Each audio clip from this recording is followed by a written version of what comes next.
Sampurasun Barai Cakra. Sebelum dongengnya dimulai, jangan lupa subscribe, tekan tombol lonceng, terus ditunggu juga nih like dan komen ya.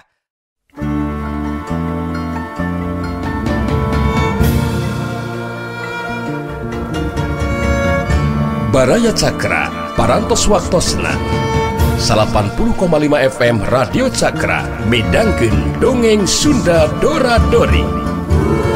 Simkuring sapara kanca ngahaturkeun wilujeng ngadangukeun.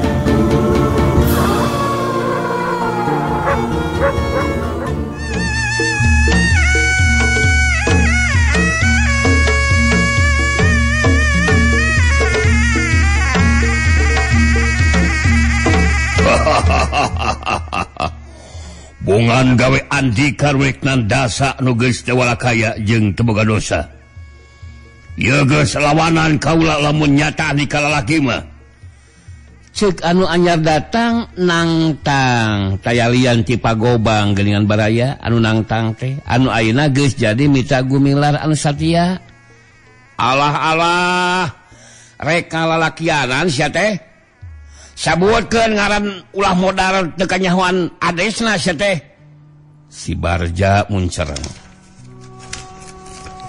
Oh, hayang nyaho ngaran kaula. Si Garok, si Berod, atawa si Juri Kulis. Kurang ajar ye. Temal pagobang nyindiran ka si Barja. Setan sia, kemana kara ku abong teh goblok. Bari hiuk. Harita Barja ngirimkeun peureup haneutna, nafsuna lain dikieuna barang ngadengina ngahina jeung ngoapisan. Pagobang rikat ngageserkeun sukuna bae nepak pigelang si Barja. Tapi samemeh manehna nyusun panarajang si Barja nu kaayaan deuna geus kalimpudan atau dilimpudan ku hawa nafsu anu ngagugudug. Ari keplak leungeun dicepak, ari seak we manehna ngirimkeun deui panonyok ngagunakeun leungeun kenca ngabarengan suku katu rek najonggado. Sedang leungeun katuhuna anu tadi ditepak lawan. Ayeuna geus nyurungkuy nilep masekon minangka cadanganana. Hiji serangan anu kahitung hebat oge. Jurus kalima Cigalontang ciptaan manehanana sorangan mun hasil teh geus tangtu we bisa ngaragrageun tilu musuh. Tapi pagobang lain oge murid Pamalji Jagumadi lamun teu bisa ngepeskeun panarajang si Barja. Anu memang jadi andalanana. Harita oge barang mireungeun si Barja ngirimkeun tilu panarajangna sakaligus, rikat pagobang depok bari ngalegotkeun awakna. Ujalan kitu manehna lain wae geus bisa nyingkahan tilu panarajang sakaligus. Tapi oge kalawan ngagunakeun gerakan buaya ngangsar, maehna geus bisa newak suku si Barja anu sabelah deui anu keur dipake napak. Anu balukarnya jadi tibalik. Si Barja ayeuna mah nu diancam bahaya, sakilat awakna ngoleweng anu saterusna keplak we nang karak bengkang. Sirahna anu teu heula nutug kana batu. Untung tebucat bacet oge polona. Si Barja ngan ukur bisa nyebutkeun aduh sakicep. Saterusna manehna ngajer-jer teu ingat ti bumi alam. Puguh hulu ningang batu teh atuh mangkaning sasat ditotogeun pisan. Ku ayana anu galungan ongkoh kajadianna di pasar pisan atuh lain di pahibutna. Jelema-jelema riab lalumpatan paheula-heula baralika imah-imahna lantaran sieun kabarerang. Kabeh oge pada nyaho yen ieu jelema anu beungeutna Berod teh babatona si Darba nyaeta jalma anu anyar datang ka Miramare urang ujung kulon anu pakulitanana hideung lestreng huluna pulenang eueuh bukan. Pagobang nu ayeuna geus babalik pikir tina laku jahatna nya kitu keneh. Tapi sapi-sapi tina karisi. Dalamun sekanyahuan kudu wajib mah manehna pasti kudu balitungan. oge pang-pang nama ngarasa era mun segi jagragen kaharepeun tuan kawasa. Anu matak barang mireungeuh jalma-jalma riab lalumpatan bubar katawuran teh maehna oge gancang we marentah kaki raksa ka maimol katutnya arum supaya buru-buru nyingkahan tidinya. Sedengkeun maehna sorangan rikat ngabelenyang lompat ka kebon karet. Saterusna ngabresat dina jalan satapak lain rek bali. Tapi rek nyimpang heula ka bedengna ki raksa bisi kumaonam. Bisi aya buntutna anu teu dipiharep. Tapi saso teh jeung ki raksa sanak pamajikan ieu mah hitung-hitung micen salasah we. Ki raksa oge anu harita ditutah indit di pasar teloba coreka. Leos we indit jeung anu sejena. Da ceuk pamikirna teu ngarasa salah jeung teu boga dosa deui. Balik-balik kanan si Berod anu ngaganggu. Sabot pagobang keur jongjon lempang di jalan satapak sisi kebon karet. Dangukeun Mang Jepri di pamikiran Semang Saeb. Kolebat hareupeunana. Ngadadak reg eureun ngaraneg lantaran anu ngolebat tali teh ngahadang jajalaneun. Pagobang anu napasa ngah-ngeh puguh apan mentas ngagibrig lumpat sanajan teu tarik tapi cukup matak capek beak napas. Ari ret kanu keur ngahadang ka manehna ari kebeg we pagobang nyeblak mireungeuh cirim anu ngacungkiring teh mata keueum. Pagobang mundur sababarengkah. Balona mencrong kanu keur ngajega ngahadang jajalaneun. Geus kudu disangsikeun deui. Ieu jelema teh lain rek maksud hade komo mun ngingetkeun hubunganna jeung si Barja anu sakidu rakatna. Rek lumpat ka mana mah teh Gobang? Bener ngaran teh Gobang atawa bedog blatok ha? Serina mata kukurayeun bulu punduk. Tayalian maehna teh si Darba geuningan. Datangna ka dinya teh lain saukur kabeneran, ngajak mengat Pagobang. Tadi keur waktu si Barja galungan jeung Pagobang manehna mah nyaksian sanajan ukur ti kaanggangan. Tenulungan teh horeameun lantaran sahanteuna Pagobang teh moal nyurangan. Tapi barang kabuktian teu mawa batur mah si Darba ngudag. Ngahaja motong kompas megaca jalaneun.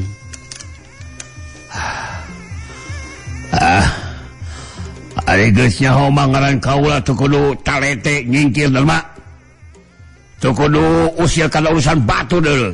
Pagobang sateka pola nahan perasanana supaya ulah nimulkeun ributan jeung ieu jalma. Usil ngeudah euy. Geunah teuing ngajablog teh Gobang. Lain usil tapi timbal balik deuleu. Kaula mangan ukur rek nurutan Anika sia. Si Darba nyaritana teu leupas ti hahahehe. Tembong huntuna keur carang teh karehol. Jaba ngadireun gadingna kanal. Wah, timbal balik naon sia? Bodaskeun we nyarita atau bodaskeun. Sok. Rek nurutan kumaha Anika teh ha? Pagobang leuwih iatna. Balat geuningannya. Ngaran we Gobang tapi pikiranna mintul alah batan peso cetrek talasi deuleu. Ke urang bodaskeun. Hari tadi Anika lain ngabelaan si Laksa. Ayeuna oge kaula rek kabelaan si Barja anu geus ditandasa ku Anika. Ngarti meureun eta mah. Oh, da salah atuh. Salah kumaha sia? salah untuk boga dosa ngono diganggu diguna sika nah pantas gitu jail kepada teh Pak Gobang bela diri andi kage salah ngaguna sika kanu tanpa dosa diri naon dosana kibar jakanika ha ulah yang menang sorangan ente Gobang kaula oge kudu kabagean sia yah daun paidahna bulat belit loba omong haling ah dewek beri calan yeuh rek balik Pak Gobang keke usaha sateka pola supaya ulah nimbulkeun papaseaan hehehe kop teh teuing daling jalan kaula ieu mah tapi lengkahan heula bugang kaula nyaita kitu teh si Darba bari ngirimkeun pereupna rek nimpug cukang irung nya bener muru gua bantangul ieu walak teh Pak Gobang bali rekat ngagiwar maksudna mah rek terus ngarodon tapi barang ngarasa leungeun si Darba ka cida teu asna teu beda 3 gang besi Pak Gobang jadi ngagentak ngajauh ka tukang bari riuk beungeutna pinuh ku kareuwas nah make mundur si lain heuncing atuh lain dekaliwa seling teh si Darba nyerenge bari ngagak-gak atawa ngeueuh-ngeueuhkeun bari ngagak-gak Pak Gobang teu nimalan mehna merong teu ngiceup-ngiceup ras mehna inget ka si babah tongcai paingan sakalinga tigeus ngarampayeuk da geuning tanagana sakieu hebatna leungeunna keker kuat lain taki-takieun mun tadi teu ngagentak luncat tang tuleungeun manehna sorangan anu baris potong mireungeuh Pak Gobang hadon ngacentul tapi dina sikap padat ku kawaspadaan si Darbar nyampeurkeun bari cungar cengir lelewana pikareheuna ker kira-kira tilu lengkaheun deui antarana sabrut mahenana rajang rek kabentu dada hawa tengeulanana mending ngahiuk ciciren deui si tanaga nu kacida hebatna kalawan teu ngarobah kuda-kuda sakilat Pak Gobang mapagu tengeulan kedet dina ulin kariwarahan pamajid anu dina neungeulna teh motong tiluhur ka handap kana pigeulang dengan musuh tapi lain deui Pak Gobang ngaranjugna tetela lawanna teh kacida kuatna cacak lamun teu kosong mah dibabu ku kedet teh piraku teu potong atuh tapi leungeun si Darba mah teu rengot-rengot kalahkah peureupna teh terus curuntul ku sabab kitu Pak Gobang mundur salengkah ka tukang bari hiuk rek ngedet nu kenca kakara tembong reaksina leungeun si Darba ditalik deui bari ngerepeng ngan bae meh teu kanyahoan leungeun si Darba anu sabelah deui ngaheulang rek nyamar beuheung bari ngalegotkeun sirahna anu satusan dituluykeun ku gerakan bajing luncat leungeun katuh Pak Gobang sakilat nyebrutkeun jurus kahiji ulin madi kana iga si Darba ari hiuk cekuk si Darba ukur ngagigeg hiuk di perut Pak Gobang ngahan cacareham si Darba bari teu ngarobah kuda-kudana rikat nakis maksudna mah rek ngadukeun kakuatan leungeunna ngan bae Pak Gobang leuwih ti heula geus bisa neguh sakilat mehna narik deui leungeunna cedung luncat ka gigir bari ngaheumatkeun leungeun katuhuna ngawangun tengeulan kepang anu colna ti gigir anu teu misleuk deui ngahabek kana beuheung lawan ari cekuk Pak Gobang ngaranjuk dewe lantaran mireungeuh si Darba anu disangkana bakal ngelengak sakurang-kurangna ngajengjehe mah kudu tapi ieu mah kalah kakarung bari meraong ka anu jai lawan bari nyengir nembongkeun huntuna teu beda we ti kuda calu nelebikang ayo geura beakeun canaga teh Gobang supaya kaula babari nyempana oi. Cek si Darba bari tetep orongoh nemongkeun huntuna anu teu beda we ti peuting kolot. Teu kudu takabur sia. Kurang ajar manusia mah anu ponyol di Darba. Pak Gobang bari ngahegan. Anu matak hayoh geura. Budi deui supaya kanyahoan mana anu asor, mana anu ponyol Gobang. Si Darba bari sabrut ngasupkeun jurus padingdang anu memang jadi andalanana. Pak Gobang anu geus cukup ngarasa kumaha kakuatan anu jilawan. Manehna ayeuna tegana-gana wani nakis. Ukur ngageserkeun kuda-kudana hiuk cetruk we ramona ngahakan iga. Si Darba rikat malik bari ngabuskeun jurus katilu padingdang. Tapi Pak Gobang anu memang leuwih lincah ngolebat luncat cetruk sikuna ayeuna mah anu ngahanca gado. Tapi si Darba sigana teh nyeri dina iga jeung gadona teh teu dirasa. Memang ngamili kakuatan anu pohara manehna terus ngahembatkeun leungeun katuhuna. Tapi Pak Gobang anu geus surti kumaha mun segderina kabeunangan. Ngasakilat manehna ngarobah gerakanana nyingkahan panggebug musuh. Dina bogohna tenggelanana terus ngahanca badan Ki Darba. Ngan bubuhan lawan teh kacida kuatna sakitu diperakpak ku tenggelan-tenggelan anu lamun kena kanu sejen mah matak lumpuh. Tapi ieu mah sigana teh tayang dirasa. Waktu si Darba ngahiukeun di padimpugna, Pak Gobang loncat ka gigir bari ngasupkeun tajunganana. Si Darba nyeledeg satengah mikeun awakna. Bareng jeung ngajedakna suku Pak Gobang kana kekempongna. Dua leungeun si Darba sakilat geus hasil ngarangeum beheung Pak Gobang dicekek satakelna. Kanyari dina kekemplong lamah teu dirasa ieu. Pak Gobang maningalel beungeutna geuneuk sarta parona ti burial buncelik lantaran cara napasna kacandet. Tapi najan mahina keur aya dina kaayaan anu kacidarepuhna, ingetanna mah sacan leungit.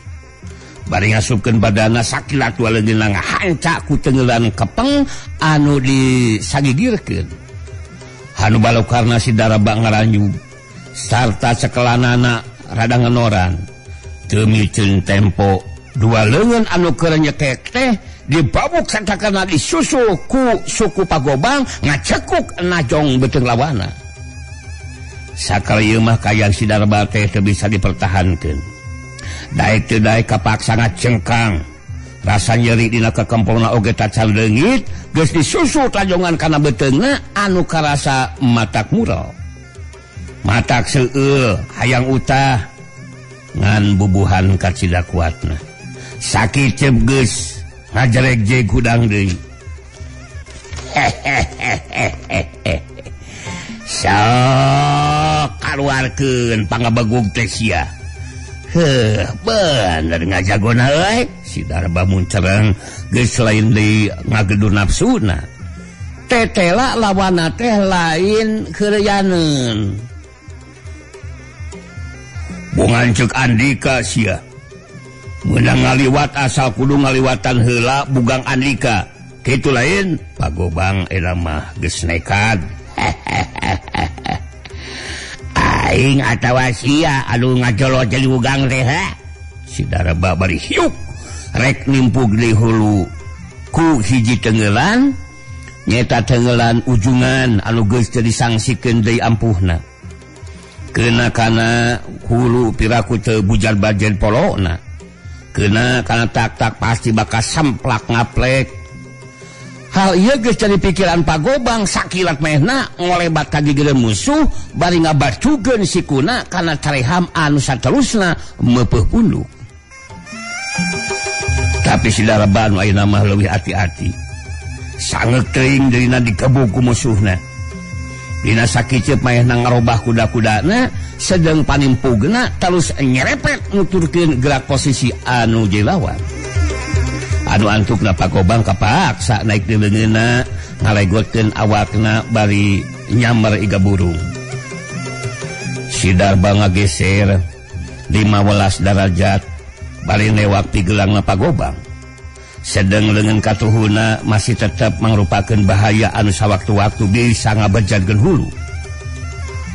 Pagobang teu gugup kalawan manis pisan. Teu beda we ti oray ngaborengkal. Cok. Aya ti tukang bali langsung ngasupkeun jurus panundung musuh pusaka ti Cibalieur. Tapi si Darba teh leukeusit bari ngarodon terus leungeun Pagobang kabeunangan dikedet seronton manehna rek dikusruk truk kebut. Pagobang nangkuban kabeunangan punukna teu kuat nyangga tenggelan bobot 100 kati tenggelan ujungan pusaka ujung kulon nu teu bisa disangsikeun deui kahebatanana.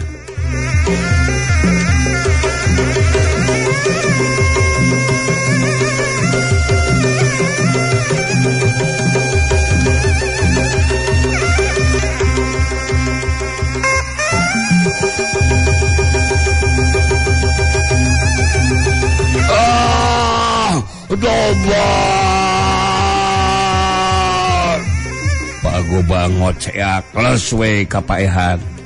Akhirna mah teu mangapulia leungit budi ilang daya teu kuat ngayunan jajaten jeung wawasen si Darba. Teu gampang ngelehkeun bugang kaula teh Gobang. Ceuk si Darba nyeung lawan anu geus teu walakaya teu beda we ti anu geus ngalepaskeun nyawa. Gorempal badan Pagobang dibalikeun ku sukuna sinanang karak. Tembong cenah sungutna merebeh getih hirup anu teu beda we ti anu ngabuleh nyeupah. Beungeutna geuneuk sedeng panonna peureum tapi napasna mah masih keneh tembong empes-empesan tandaning masih keneh hirup. Pikeun ayeuna mah cukup Gobang. Lamun kahareupna andika masih tetep mangrupa lawan anu mantanggul, ulah matak teung teuingeun. Andika ku kaula dikirimkeun ka neraka sia. Geus ngomong kitu mah gajleng we si Darba kanu bala. Gogorobasan teu beda we ti Bagong keur nyuruduk maksudna mah deuk balik ka imahna si Barji kaleureun pabrik. Bari sakalian rek nempo kayaan si Barja nah geus aya di imah atawa acan. Sabot manehna di jalan keneh. Korebat aya nu ngaplesak nyamperkeun ka tempat urut galungan tadi. Cenang tung hareupeun Pagobang anu masih keneh tacan inget tina kapaehanana. Gobang. Pokna anu anya datang teh ngegero diri anu tayalian ti Pamajid anu kabelan harita turun ti Cibalieur anu maksudna mah rek nempo ki raksa. Memang geus jadi kabiasaan saminggu sakali atawa 10 poe sakali manehna sok ngalang-langan Nyi Arum ngarasa melang lantaran gumilar eukeul eueuh. Teuing saha cenah manusana ieu teh. Danda sate mani kabina-bina teuing. Pamajid nyarita deui gog-nagog hareupeun Pagobang. Heg sirahna disangkeh ditahan ku pingpingan.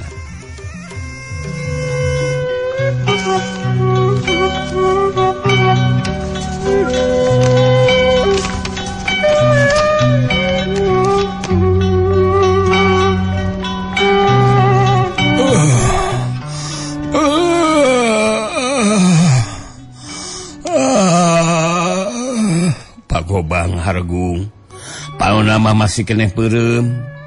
Tahan Gobang. Ulah wakaloba usik ceuk Pamajid bari morosotkeun sarungna pikeun ngaganjel sirah Pagobang anu jadi muridna.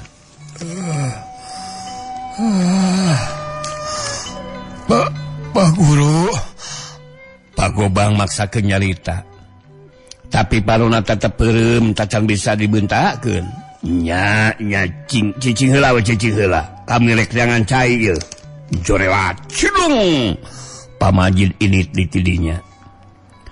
Manehna apal yen dilebah dinya teh aya Cinyusu anu pernahna sisi kebon karet. Bener we tekung Srila geus ngulunyung deui. Sadatangna culung cayon dina wawalun teh dipereut saeutik diinumkeun ka Pagobang. Celak pauna dibaseuhan. Karajat bray beunta. Ebre hareupeunana anu jadi guruna keur cinekul meureutkeun cai tina wawalun. Pagobang cobarang tanya lantan kamireungeuh bibirna Pamajid keur kunyam-kunyem bari neuteup beungeut malehanana. Naon nu karasa teh Gobang? Sanggeus sawatara jongjongan ka kara Pamajid nanya.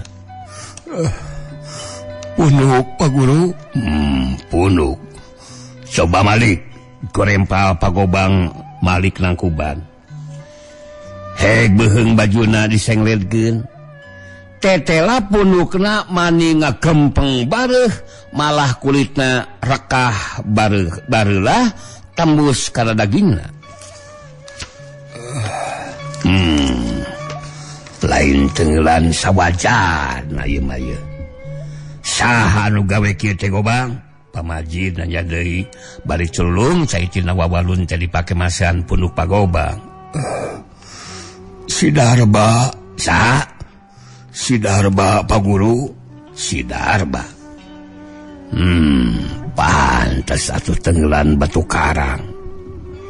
Untung tepites oge tah beuheung maneh teh. Kieu teh mah nu teu ngagugu kana papatah teh Gobang. Kumaha ceuk kami teh heula kudu bisa ngajaga diri. Ulah nepikeun kal ngakukeun hiji pagawean anu matak nimbulkeun ributan. Puguh ge berat ngadalian hawa nafsu mah. Leuwih berat tibatan ngadalian sajuta kuda anu masih lingas jalingas. Manehna anu mimitian Pak Guru. Tapi lamun maneh bisa nahan diri mah moal nepi ka ngalaman kajadian kieu. Pamajid bae terus ngusap-ngusap punuk Pagobang make cai tina wawalun. Mohon Pak Guru. Lamun panginten paraksa moal tiasa katulungan. Kumaha? Kiraksa. Nah make mamawa kiraksa sagala. Nah kumaha mimiti Gobang? Pamajid nanyana pinuh kurasa kaget. Saterusna mah berabat we ku Pagobang dicaritakeun.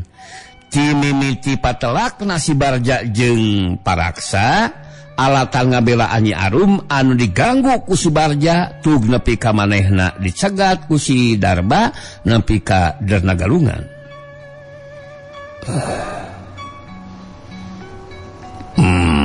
Jadi benernya alatan si Barja ngaganggu Nyi Arum ya. Laras. Jasa diteruskeun ka paraksa. Wah Guru. Ari kitu mah bener lain antalepeun. Nya meureun memang geus taklina Gusti anu agung.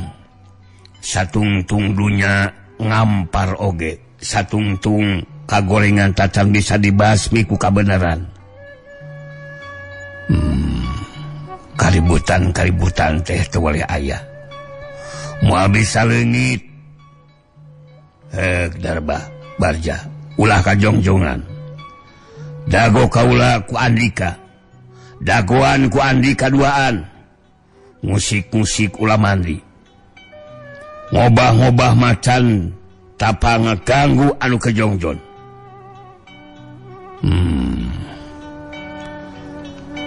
Kuat kira-kira na ayeuna leumpang Gobang. Pamajid sanggeus susumbar kanu duaan satusna nanya ka Pagobang. Kiat giat menawi Pak Guru walon pagobang barijung maksakeun hudang. Hayu urang kabeh dengki raksa we nama nam teh heula ceuk pamajuid.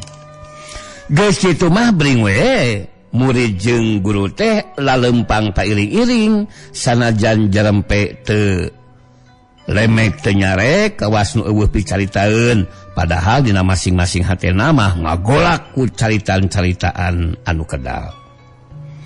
Pang-pang nama pamajid pikiranna nyolok we ka Nyi Arum lamun heg kabolosan aya anu ngoromeoh teh beu kumaha engke picaritaeun ka Gumilar sasat maehna aya di Cibalieur teh tunggu tutung teu bisa pisan dikolotkeun.